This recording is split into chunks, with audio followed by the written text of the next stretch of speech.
Stock മാർക്കറ്റിൽ ചെറിയ എമൗണ്ടുകൾ continuous ആയിട്ട് നിക്ഷേപിച്ചുകൊണ്ട് നല്ലൊരു വെൽത്ത് ക്രിയേറ്റ് ചെയ്യാൻ പറ്റുമോ എന്നത് പലർക്കുമുള്ളൊരു സംശയമാണ്. സ്റ്റോക്ക് മാർക്കറ്റ് എന്ന് പറഞ്ഞാൽ ബാലി കയറാൻ മലയാണെന്നും വലിയ ക്യാഷിട്ട് കളിക്കുന്ന ഒരു ഏരിയ ആണെന്നും നമുക്കിടയിൽ തന്നെ പലർക്കും ഒരു ധാരണയുണ്ട്. എന്നാൽ ചരിത്രമെടുത്ത് പരിശോധിച്ച് കഴിഞ്ഞാൽ ഒരുപാട് ആളുകൾ ക്ഷമയോടെ വർഷങ്ങളോളം നല്ല കമ്പനികളിൽ ഇൻവെസ്റ്റ് ചെയ്ത് നല്ലൊരു റിട്ടേൺ സ്വന്തമാക്കിയിട്ടുണ്ടെന്ന് കാണാൻ സാധിക്കും. ഒരു സാധാരണക്കാരനായ എനിക്ക് ഇത് നേടിയെടുക്കണമെന്ന് നല്ല ആഗ്രഹമുണ്ട്.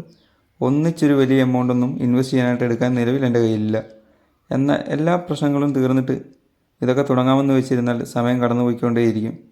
നമ്മൾ തന്നെ എന്തെങ്കിലും ചേഞ്ചസ് ലൈഫിൽ വരുത്തിയില്ലെങ്കിൽ ഈ പ്രശ്നങ്ങളൊന്നും വലുതായിട്ട് തീരാൻ പോകുന്നില്ലെന്ന സത്യം നമുക്ക് തന്നെ അറിയാവുന്നതാണ്. അതുകൊണ്ടാണ് ഞാൻ ഒരു മാസമായിട്ട് ഇൻവെസ്റ്റ് ചെയ്യാൻ തുടങ്ങിയത്. ഞാൻ എങ്ങനെയാണ് ഇൻവെസ്റ്റ് ചെയ്യുന്നതെന്നും പിന്നെ ഞാൻ എന്തുകൊണ്ടാണ് ഇൻവെസ്റ്റ് ചെയ്യുന്നതെന്നും നിങ്ങളുമായിട്ട് ഷെയർ ചെയ്യാം. ഞാൻ ഇൻവെസ്റ്റ് ചെയ്യുന്നത് എങ്ങനെയാണെന്ന് നോക്കിക്കഴിഞ്ഞാൽ കയ്യിൽ കിട്ടുന്ന ചെറിയ ചെറിയ എമൗണ്ടുകൾ കൊണ്ട് ഒരു 10-15 കമ്പനികളിൽ കുറഞ്ഞതൊരു 15 മുതൽ 20 വർഷത്തേക്ക് തുടർച്ചയായിട്ട് ഇൻവെസ്റ്റ് ചെയ്യാനാണ് ഉദ്ദേശിക്കുന്നത്.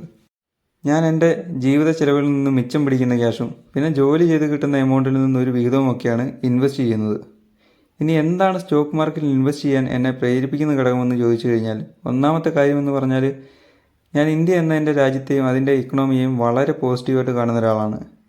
ഇനി വരുന്നൊരു 10-20 വർഷങ്ങൾ കൊണ്ട് ഇന്ത്യയിൽ നല്ല വികസനം വരുമെന്നും ഇന്ത്യൻ കമ്പനികളും നമ്മുടെ സമ്പദ് വ്യവസ്ഥയും നല്ല പ്രകടനം കാഴ്ചവെക്കുമെന്ന് ഞാൻ വിശ്വസിക്കുന്നുണ്ട്. പിന്നെ ഒരു മെയിൻ കാരണം, നമ്മുടെ രാജ്യത്ത് നിലവിൽ സ്റ്റോക്ക് മാർക്കറ്റിൽ പങ്കെടുക്കുന്നത് മൊത്തം ജനസംഖ്യയുടെ 3-4% ആൾക്കാർ മാത്രമാണ്.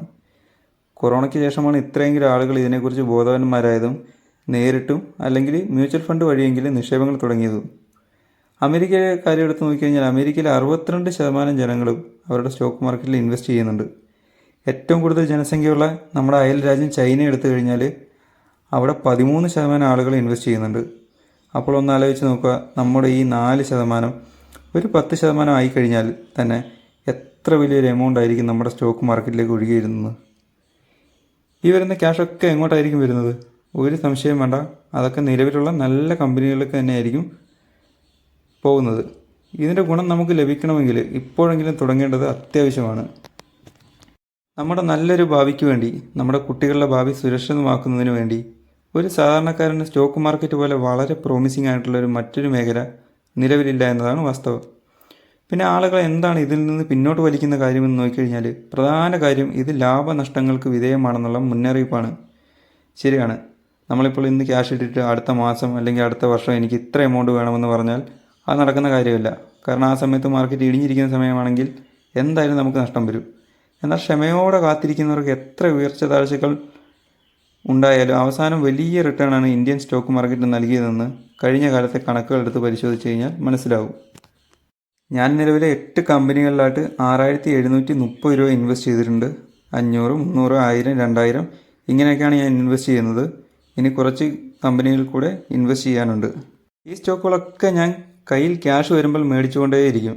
മാർക്കറ്റ് ഇടിഞ്ഞാലും ഉയർന്നാലും ഒക്കെ വാങ്ങിക്കും, ഇടിഞ്ഞാൽ കൂടുതൽ വാങ്ങിക്കും. ഞാൻ ഈ യൂട്യൂബ് ചാനൽ കൊണ്ട് ഉദ്ദേശിക്കുന്നത് എൻ്റെ ഇൻവെസ്റ്റ്മെൻറ്റ് ജേർണി നിങ്ങളുമായിട്ട് ഷെയർ ചെയ്യണമെന്നും പിന്നെ നമ്മൾ ഇൻവെസ്റ്റ് ചെയ്ത കമ്പനികളിലും അല്ലാതെ സ്റ്റോക്ക് മാർക്കറ്റ് മേഖലയിലും എന്തൊക്കെ പ്രധാന മാറ്റങ്ങളാണ് ഉണ്ടാകുന്നതെന്നും നിങ്ങളെ അറിയിക്കാനാണ്. ഇതിലൂടെ കൂടുതൽ ആളുകൾ ഈ മേഖലയിലേക്ക് കടന്നു വരാനാണ് ഞാൻ ആഗ്രഹിക്കുന്നത്. നമ്മൾ നിക്ഷേപിച്ച കമ്പനികളുണ്ടാകുന്ന മാറ്റങ്ങൾ നമ്മൾ മനസ്സിലാക്കേണ്ടത് അത്യാവശ്യമാണ്. ഇനി എന്തെങ്കിലും വലിയ ഇഷ്യൂസ് ആ കമ്പനികളുണ്ടെങ്കിൽ അതിലെ നിക്ഷേപം പിൻവലിച്ച് മറ്റൊരു നല്ല കമ്പനിയിൽ നിക്ഷേപിക്കേണ്ടത് പ്രധാനപ്പെട്ട കാര്യമാണ്.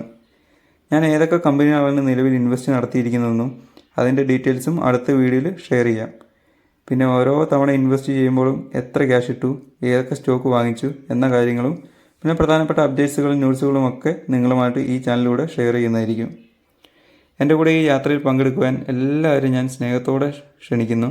ഞാൻ ഇതിൽ വലിയ മാസ്റ്ററൊന്നും അല്ലെങ്കിലും എനിക്കറിയാവുന്ന കാര്യങ്ങൾ നിങ്ങൾക്ക് മനസ്സിലാവുന്ന ഭാഷയിൽ ഞാൻ പറഞ്ഞു തരാൻ ശ്രമിക്കുന്നതാണ്.